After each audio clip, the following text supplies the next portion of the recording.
जैसे और एक उदाहरण बताऊं, अमेरिका की कुछ कंपनियों ने भारत में रेफ्रिजरेटर बेचना शुरू किया। आप जानते हैं कि ये रेफ्रिजरेशन की जो टेक्नोलॉजी है ये हमारे पर्यावरण को बहुत ज्यादा प्रदूषित करती है और हमारी जो ओजोन लेयर है, जो हमारी सुरक्षा के लिए भगवान ने हमको दे रखी है, उसको खत्म करती है। तो जो रेफ्रिजरेटर बनाना अमेरिका, यूरोप ने 15-20 साल पहले बंद कर दिया, वो टेक्नोलॉजी लेकर उनकी कंपनियां भारत में आई हैं और वही रेफ्रिजरेटर बेच रही हैं जो 20 साल पहले उनके देश में बंद हो चुके हैं।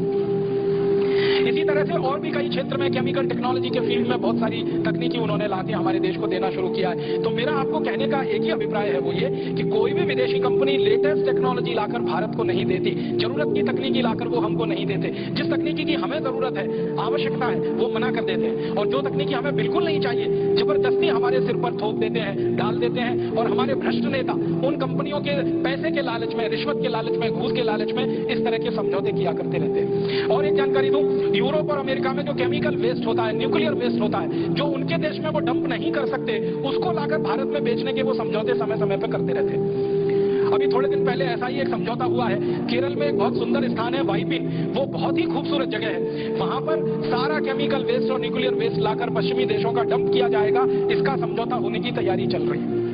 और अगर हम जागरूक नहीं रहे, हमारी आंखें और कान खुले नहीं रहे और हमने इसका विरोध नहीं किया, तो कल ये समझौता हो जाएगा और लाकर उस पूरे द्वीप को शमशान बना देंगे, वीरान बना देंगे।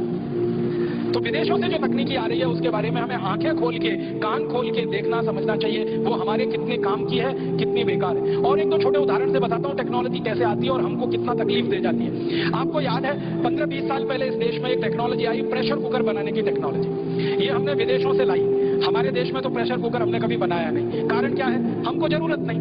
चीजें जो है ना वो जरूरत के हिसाब से बनती है।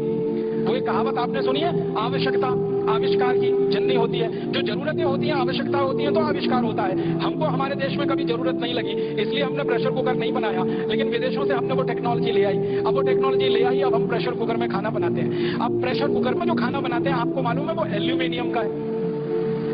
और दुनिया में एल्यूमिनियम सबसे खराब धातु है खाना बनाने के लिए और खाना खाने के लिए।